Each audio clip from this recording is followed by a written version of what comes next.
paglabag sa anti-drug trafficking law sa Department of Justice si Senador Laila De Lima at 7 iba pa. Ayon kay Volunteers Against Crime and Corruption Chairman Dante Jimenez, may basehan para kasuhan sina De Lima at sina dating Undersecretary Francisco Baraan III, dating Bucor Chief Franklin Bucayo, dating NBP Superintendent Wilfredo Eli, dating aide na si Jonel Sanchez, dating driver bodyguard na si Ronnie Dayan, pamangkin nito na si Jose Adrian Dera at JB Sebastian sa pagpapalaganap ng droga sa New Bilibid Prisons. Ginamit nila ni De Lima ang kanyang kapangyarihan bilang Justice Secretary para ipromote ang massive drug trade sa Bilibid. Lumabas anya sa pagdinig ng Kamara na naging Little Las Vegas at World Wild West ang maximum security compound ng NBP noong si De Lima pa ang kalihim ng DOJ, bukod pa sa pagiging drug center of the Philippines.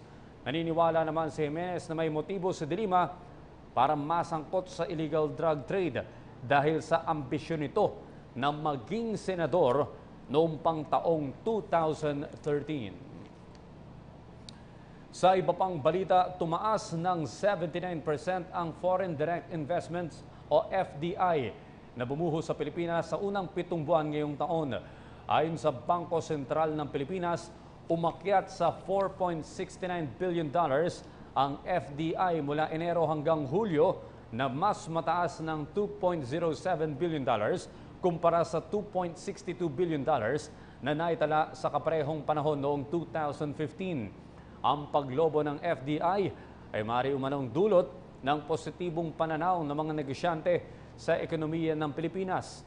Inihayag pa ng BSP na karamihan sa mga investment na ito ay mula sa mga bansang Japan, Singapore, Hong Kong, US at Taiwan na inilagak sa pamamagitan ng financial insurance, real estate, manufacturing, construction, accommodation at food service. At yan po naman ang aming mga nakalap na balita at impormasyon para sa PTV Newsbreak. Ako po si Audrey Goriseta.